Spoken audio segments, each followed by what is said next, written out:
Votre programme avec Groupe Verlaine. Installation photovoltaïque en autoconsommation pour réduire vos factures d'électricité. Groupe Verlaine, le climat de confiance.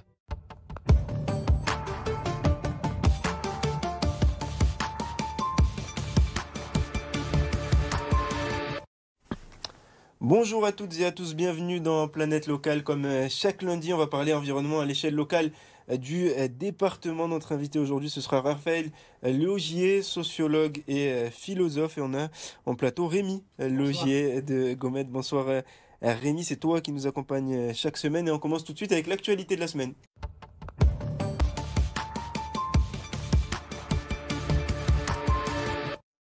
L'actualité de la semaine, c'est avec toi, Rémi. Oui, Yanis, la métropole Aix-Marseille-Provence livre les résultats de son expérimentation baptisée Famille éco-responsable. Tu t'en souviens, c'était en avril dernier. La métropole proposait à 50 familles volontaires de suivre un programme social et anti-gaspillage, et ce, pendant 6 mois, période pendant laquelle les 50 foyers tests ont essayé de réduire au maximum leur production de déchets ménagers.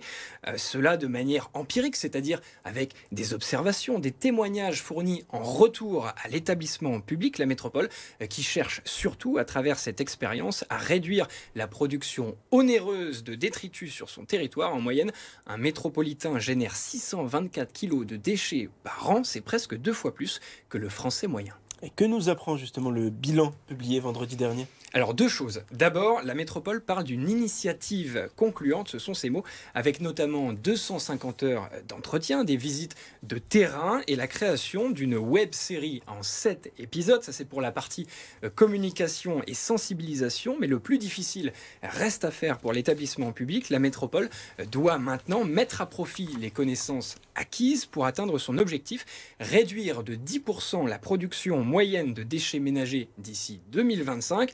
Alors pour cela, elle lance en janvier un nouveau programme de 6 mois en collaboration avec l'association Zero Waste Marseille, le défi famille zéro déchet, un challenge interactif davantage porté sur la pratique qui s'adresse cette fois non pas à 50 mais bien à 100 familles volontaires. Les candidatures sont ouvertes sur le site web de la métropole. Merci beaucoup Rémi. Tout de suite, on passe à l'invité de Planète Locale.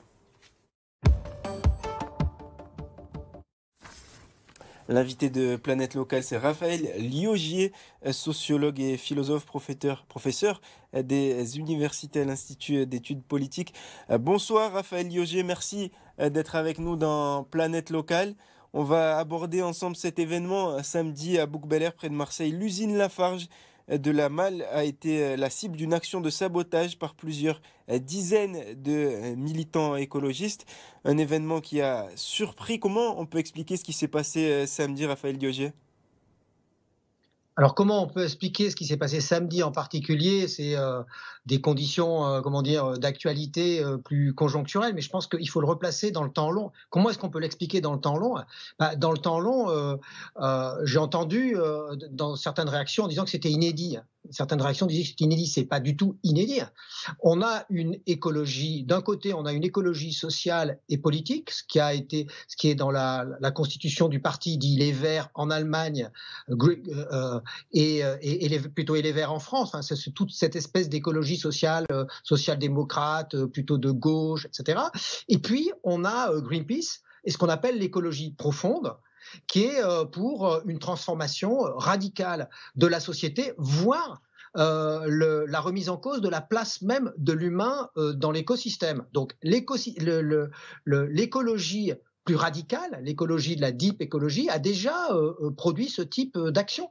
Par exemple, Greenpeace avait produit ce type d'action avec le fameux épisode du Rainbow Warrior contre les essais nucléaires français dans le Pacifique, etc., etc. Donc c'est une longue tradition. La vraie question, c'est pourquoi est-ce que ça revient aujourd'hui ?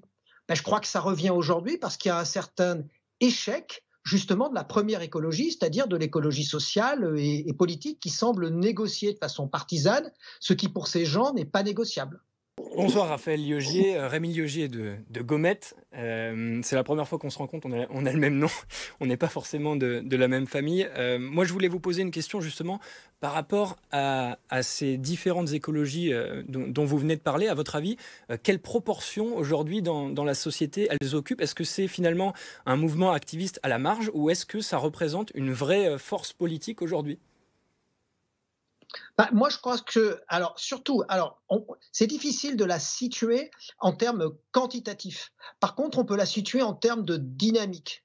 En termes de dynamique, on peut dire qu'une certaine écologie sociale et politique est en train de s'épuiser, comme si elle avait atteint son maximum, en quelque sorte. C'est-à-dire que tout le monde parle d'écologie, et plus seulement d'ailleurs dans les partis nommément écologiques, même Marine Le Pen parle d'écologie, comme si ça avait été absorbé, comme si les thèmes de l'écologie qui étaient vraiment spécifiques au parti écologique avaient été absorbés. Donc il y a une sorte d'épuisement de l'écologie politique. En revanche, il y a un nouveau dynamisme, une montée de cette écologie qui se veut active, qui se veut activiste et qui veut prendre le relais de l'incapacité des politiques à faire changer les choses, et qui n'a pas, à l'évidence, le reproche qui est fait essentiellement, c'est que les politiques n'auraient pas conscience de l'imminence, de l'urgence de la situation. Et donc je crois que le vent est du côté, la dynamique positive est du côté de cette écologie qui veut agir directement. Raphaël Liogier, on parle aussi beaucoup, pour revenir précisément sur ce qui s'est passé samedi, on parle beaucoup des méthodes des écologistes, destruction des installations électriques, eh bien, d'un nombre de véhicules de service important, de matériel industriel lourd. Ce sont quand même des méthodes qui ont choqué. Comment on peut expliquer cette violence?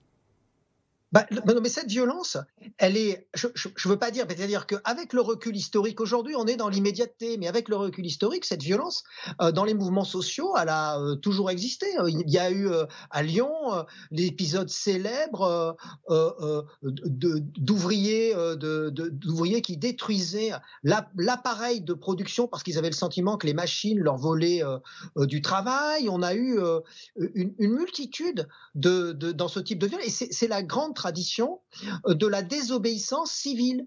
C'est-à-dire que quand on a une exigence morale qui est plus haute que les lois qui sont supposées être iniques, parce que le diagnostic est fait comme cela, et aujourd'hui c'est supposé être inique pour le vivant, pour la survie de l'homme, eh bien, il y a une sorte d'exigence plus profonde qui essaye de la désobéissance civile. Alors, toute la question est de savoir jusqu'à quelle intensité cette désobéissance civile va. Dans les années 70, les années 80, on avait d'un côté un parti communiste et l'ensemble des partis de gauche qui avaient décidé d'être réformateurs, c'est-à-dire de changer la société par l'élection. Et à côté de ça, on avait des groupes qui ont été moyennement violents jusqu'à très violents, comme le groupe Action Directe contre le capitalisme, qui allait jusqu'à tuer des gens. Alors, pour l'instant, la question de l'intensité, elle n'est pas celle d'Action Directe. On n'en est pas là aujourd'hui. On est aujourd'hui dans des intensités. J'ai entendu parler d'écoterrorisme. Ce n'est pas de l'écoterrorisme, puisque le terrorisme, c'est la terreur. Là, il ne s'agit pas de terrifier les populations, de tuer des gens. C'est une logique de blocage. Donc on en est à une logique de blocage. Voilà. Alors, Raphaël Liogier, très brièvement, pour terminer, qu'est-ce que ça dit sur la suite des projets industriels dans le bassin local? Est-ce qu'il y a quelque chose à craindre justement pour les investisseurs qui arrivent sur le bassin Aix-Marseille-Fos pour la suite des projets? Moi, je crois que ce qu'essaye de faire, à mon sens, l'intention, parce que c'est pas fait comme ça au hasard. Il y a une multitude de groupes qui sont en train d'avoir de plus en plus d'importance en France. Par exemple, je pense à Extinction Rebellion, et c'est dans la logique d'Extinction Rebellion, ces activités de blocage. Donc, je veux dire, dans la région, effectivement, quel est leur objectif? C'est de devenir des interlocuteurs avec lesquels il faut aussi discuter et négocier, c'est-à-dire d'être visible pour dire on négocie avec nous. Mais ce n'est pas seulement au niveau de la région, c'est au niveau national en réalité que ça se passe, à minima, si ce n'est au niveau continental, au niveau européen. On pourrait dire que là, dans ce sens, Marseille fait figure de flambeau, ou anticipe sur une évolution qui, à mon sens, est nationale, où il faut tenir compte, il va falloir tenir compte de ces groupes. Merci Raphaël Liogier. Malheureusement, on est obligé de vous couper, même si c'était très passionnant. Merci pour toutes ces ces précisions. On va poursuivre, Rémi, avec l'objet de la semaine. Alors, l'objet de la semaine, Yanis, je te l'ai ramené, c'est ceci.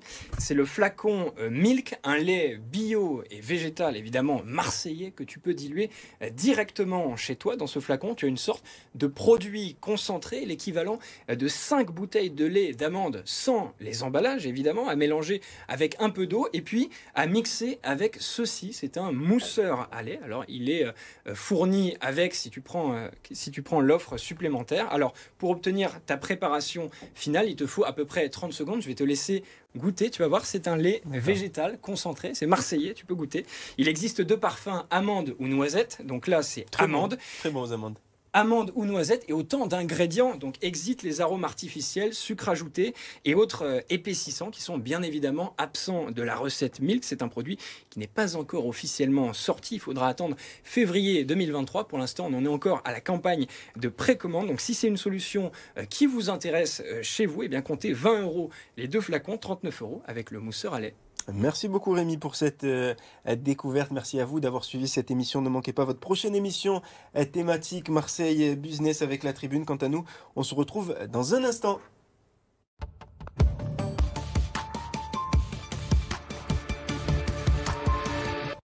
C'était votre programme avec Groupe Verlaine. Isolation thermique par l'extérieur avec aide de l'État. Groupe Verlaine, le climat de confiance.